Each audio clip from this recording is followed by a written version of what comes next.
अस्सलाम वालेकुम dear all traders. कैसे हैं आप? उम्मीद है कि आप सब खैरियत से होंगे। जी, आज के फोरकास्ट के हवाले से हम हाजिर हैं और जैसा कि आप जानते हैं कि हम आज का फोरकास्ट करने से पहले कल वाले फोरकास्ट के ऊपर एक नज़र ज़रूर डालते हैं, क्योंकि वो हमारी लर्निंग का एक हिस्सा है। और जब तक हम अपने गुजरे हुए कल को नहीं जानेंगे तो आने वाला सेटअप समझना हमारे लिए थोड़ा सा मुश्किल होता है। तो इसलिए अभी हम बात करेंगे कि कल हमने किस तरह का फोरकास्ट किया था और मार्केट ने उसका उसके ऊपर किस तरह का रिएक्शन हुआ या सेटअप मार्केट में बना। आपको याद होगा कि ये जोन जब मार्केट ने ब्रेक किया था तो कल हमने इसके ऊपर बात भी की और कहा कि अब मार्केट बुलिश रहेगी। क्यों? कि एक तो ये जो वॉल्यूम लगा है इसके अंदर, वो एक स्ट्रॉन्ग वॉल्यूम था, बहुत बड़ा वॉल्यूम था। और दूसरा, मार्केट इस ज़ोन को 1945 के ज़ोन को ब्रेक करके ऊपर आ चुकी थी। तो इसलिए कल हमने जो प्रेडिक्शन की थी कि मार्केट बाय में रहेगी, आप सेल में इसको ना देखना और ज़्यादातर इसके अंदर बाइंग ही देखना। तो आप देख रहे हैं कि कल की जो कैंडल फिर बनी, वो स्ट्रॉन्ग बाय की कैंडल बनी है। ठीक है ना? तो ये और जो कल का फिर वॉल्यूम भी लगा, ये वॉल्यूम भी पिछले 2, 4, 5 जितने भी जहाँ से वो मार्केट बाय हुई है, ऊपर से नीचे जब आई थी, तो यहाँ से जो बाय हुई उन सब से ये बड़ा वॉल्यूम लगा। कैंडलें देखें ना, बनती रही, हालाँकि गैप से भी स्टार्ट हुई और जंग की सूरत-ए-हाल आप सबको पता है कि वो अभी चल रही है और उसके ऊपर कोई अभी उसको ख़त्म करने के चांस नज़र नहीं आ रहे।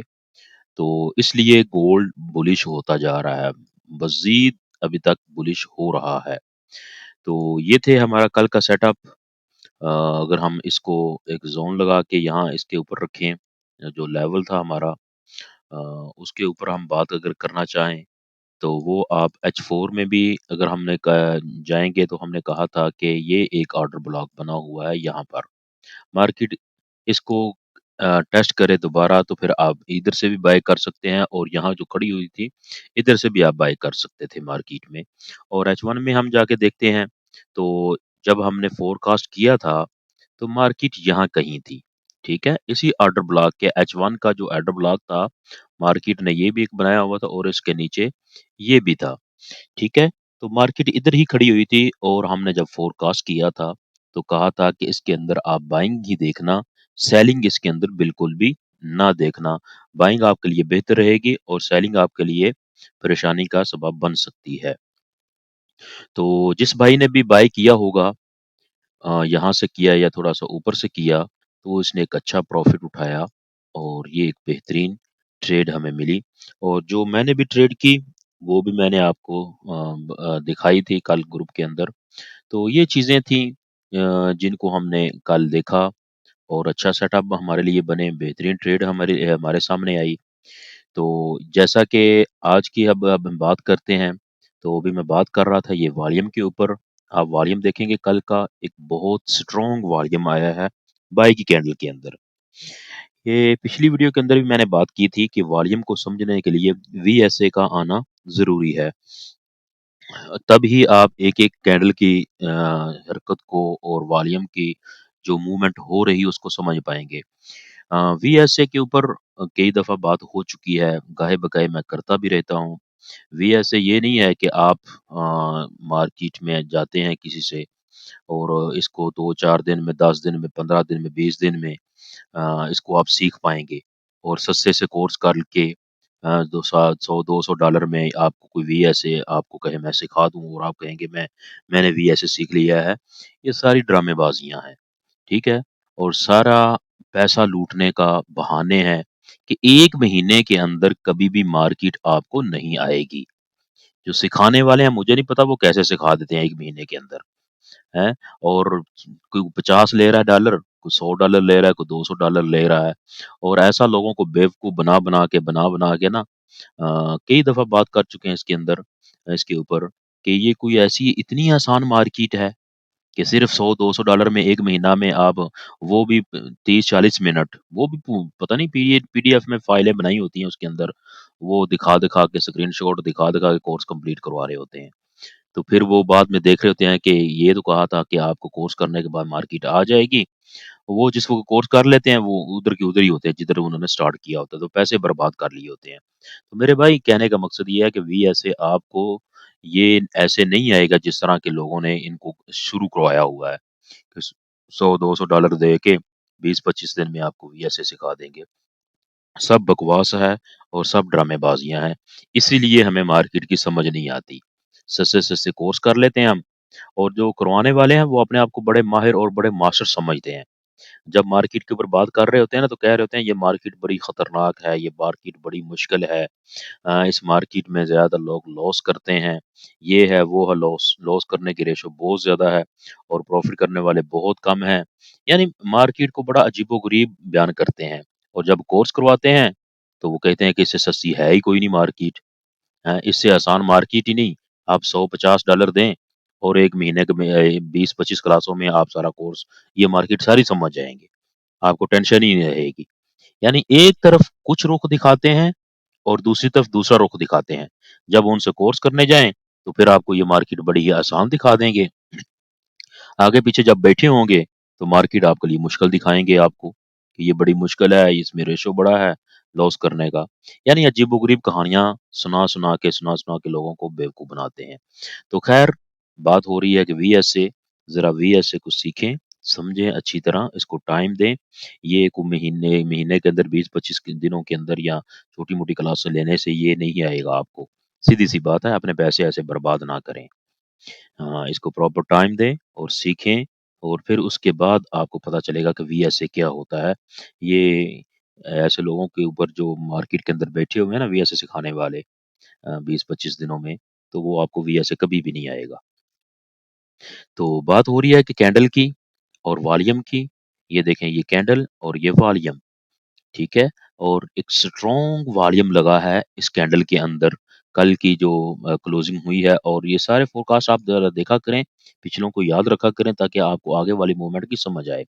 तो कल भी मैंने कहा था मार्केट हो सकता है कि यहाँ कहीं से थोड़ी बहुत ही हमें रिजेक्शन दे। ठीक है? जो इसका ट्रेंड अभी जा रहा है ना वो स्ट्रॉन्ग बुलिश है। याद रखना स्ट्रॉन्ग बुलिश है और ये जो सेल की हम ट्रेड कहते हैं, ये रिट्रेसमेंट के लिए हम कहते हैं कि शायद आपको कहीं से 40-50 पिप मिल जाएँ। ठीक है? जैसे कि अभी ये ज़ोन आ चुका है।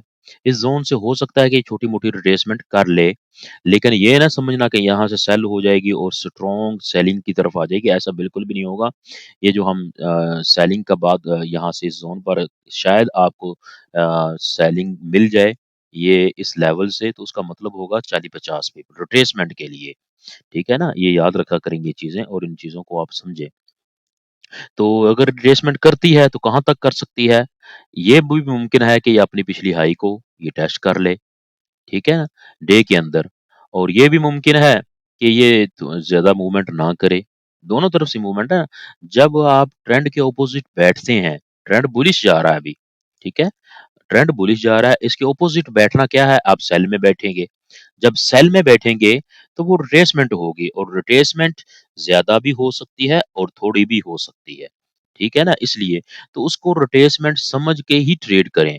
ये नहीं है कि आपने सेल कर दिया और 400-500 पिप के लिए आप बैठ जाएँ और लॉन्ग टर्म उसको होल्ड करने की कोशिश करें। ऐसा बिल्कुल भी ना किया करें। बैठा करें ट्रेंड के साथ और ट्रेंड के अपोज़िट जब बैठना है, तो फिर रिट्रेसमेंट के लिए बैठें और वो उसके लिए थोड़े पिप के लिए आप बैठें। तो ये एक ज़ोन ज़रूर है जहाँ पर मार्केट अभी खड़ी हुई है और आ चुकी है। यहाँ से शायद हमें कोई रिट्रेसमेंट मिल जाए। अब वो रिट्रेसमेंट कामयाब कब होगी? अगर हमें मिलती है तो कैसे मिलेगी और किस तरह मिल सकती है? तो आपको क्या करना होगा, अगर इस ज़ोन से आप रिट्रेसमेंट देखेंगे, बिलफ़र्ज़ अगर मार्केट सेल होती है, तो कम अज़ कम आपको M30 में लोवर लो चाहिए, ठीक है?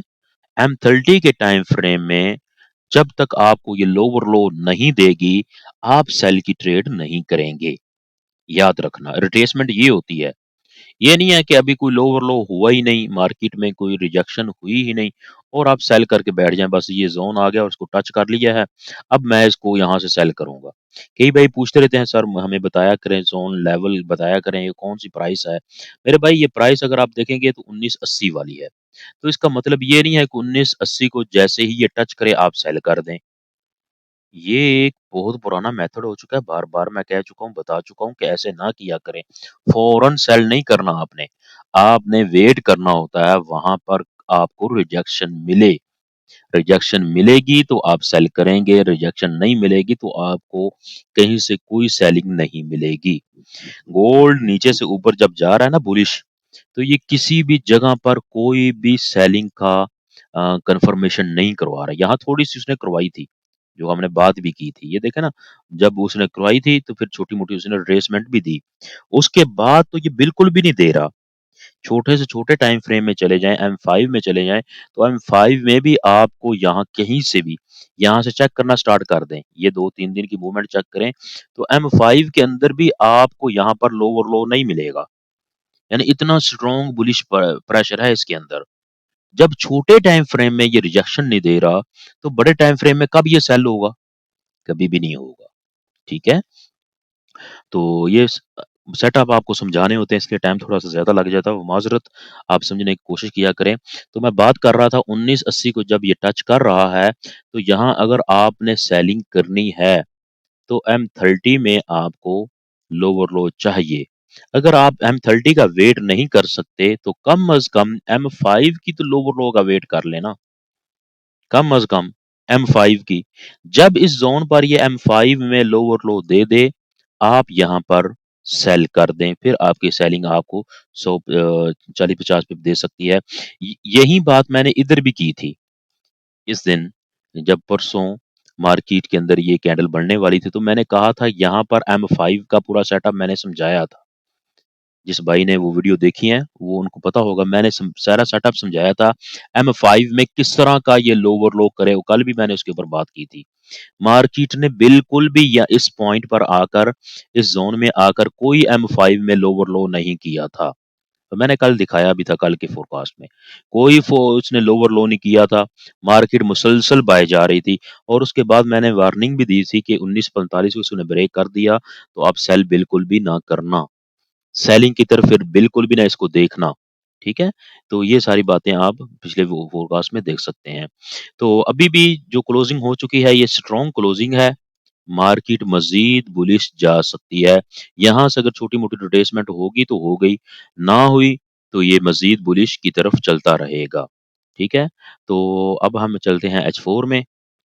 H4 में जब आप देखेंगे, तो ये देखें कल भी मैंने कहा था कि इसकी परसों जब फ़ोरकास्ट किया था इसकी डीवी अच्छी नहीं बनी, ठीक है? अभी भी देखें उसने फिर आकर 70 और 80 को टच कर लिया है, यानी H4 के हिसाब से हम देखें तो मार्केट ये नहीं कह रही कि मैंने नीचे जाना है, बिल्कुल नहीं कह रही। अगर इसने जाना होता तो ये कम से कम कुछ ना कुछ डीवी के असरात तो हमें दिखाती, लेकिन नहीं, अभी तक मार्केट बाय की तरफ है और उसी लेवल के पास आ चुकी है जिसकी हम बात कर रहे हैं, यहाँ से आपको शायद कुछ छोटी-मोटी रिट्रेसमेंट मिल जाए और मैं बार-बार कह रहा हूँ एम5 के लोवर लो के ऊपर कम से कम एम5 का और अच्छा रहेगा एम30 में लोवर लो करे तो। ठीक है? तो ये चीज़ है इसके लिए। तो यहाँ पर हम देख रहे हैं कि H4 में भी हमें कोई चीज़ ऐसी नहीं मिल रही। अब हम जब H1 में चलते हैं, तो H1 में भी आप देखें कि डीवी बिल्कुल ही फ़ेल हो चुकी है, ख़त्म हो चुकी है डीवी। क्योंकि वो 70 को टच कर चुकी है, मामला डीवी का ख़त्म। अब यहाँ पर नई को डीवी क्रिएट की करेगी, तो हम फिर सेलिंग की तरफ डीवी के हिसाब से देखेंगे। अभी तो डीवी के अंदर कुछ भी नहीं है, यानी इसको सेल का बिल्कुल भी नहीं बता रहे कि यहाँ से आप सेल कर दें। हालाँकि उस ज़ोन के पास आ चुकी है, ठीक है ना? यहाँ पर डीवी के मुकम्मल होनी चाहिए थी, लेकिन यहाँ नहीं हुई। तो इसलिए H1 को भी हमने देखा तो आपको बाइंग की ही तरफ दिखा रहा है। बाइंग या कहाँ-कहाँ से आप कर सकते हैं? अगर मार्केट बिलफ़र्ज़ रिट्रेसमेंट यहाँ से लेती है, ठीक है ना? रिट्रेसमेंट लेने के बाद यहाँ आ जाती है, तो यहाँ से आपकी बाइंग बड़ी अच्छी रहेगी, ठीक है? ये भी बाइंग एक अच्छी रहेगी और अगर आप यहाँ से बाय कर लेते हैं, यहाँ कहीं से भी इसके आस-पास आती है, यहाँ से बाय कर लेते हैं तो इसकी लो से नीचे आप एसर रख लें। इसकी लो से नीचे ऐसा रखें, क्यों क्यों? अगर मार्केट ने मज़ीद नीचे रिट्रेसमेंट लेने के लिए इस लेवल पर आना होगा, तो आपको लॉस कम हो, ठीक है?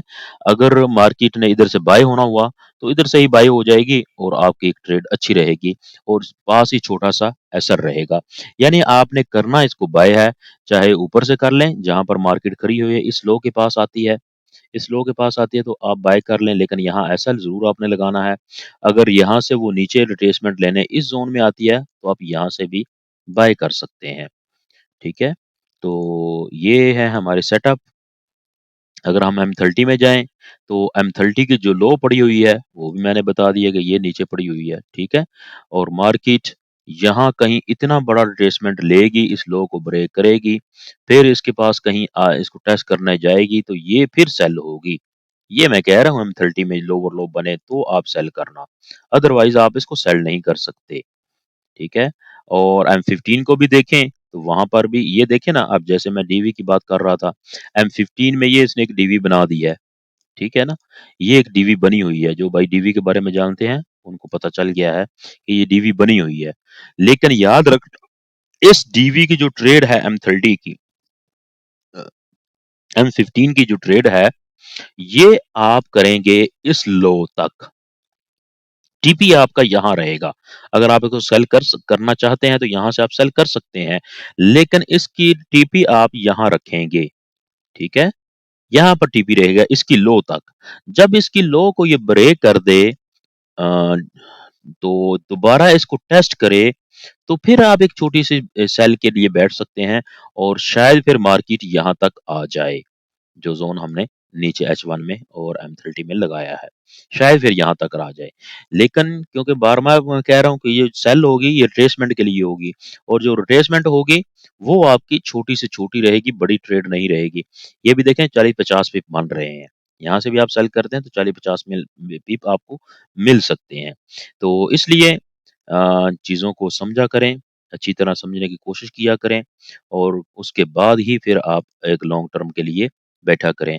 M5 में भी देखें तो आपको ये लो वो बता रहा है कि अगर ये मार्केट यहाँ से आई, इधर से आती है ना, यहाँ यहाँ आती है तो इसको अगर लो को ब्रेक कर देता है, आने के बाद फिर इसको टेस्ट करता है तो फिर आपकी सेलिंग यहाँ तक के लिए मुमकिन है कि आ जाए, जो ज़ोन हम नीचे लगा रहे थे।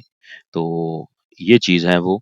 तो उम्मीद है कि अब आप समझ आ चुकी होगी आपको। अगर आपको ट्रेड सेटअप समझ आया है तो उसको लाइक और शेयर करें और दोस्तों के साथ शेयर कीजिएगा और कमेंट सेशन में हमें बताइएगा कि आपको हमारा फ़ोरकास्ट करना कैसा रहा और इसके अपनी-अपनी राय ज़रूर दीजिएगा। तो फिर इजाज़त दें कल तक के लिए। ओके जी, अल्लाह हाफ़िज़, फ़ी अमानिल्लाह।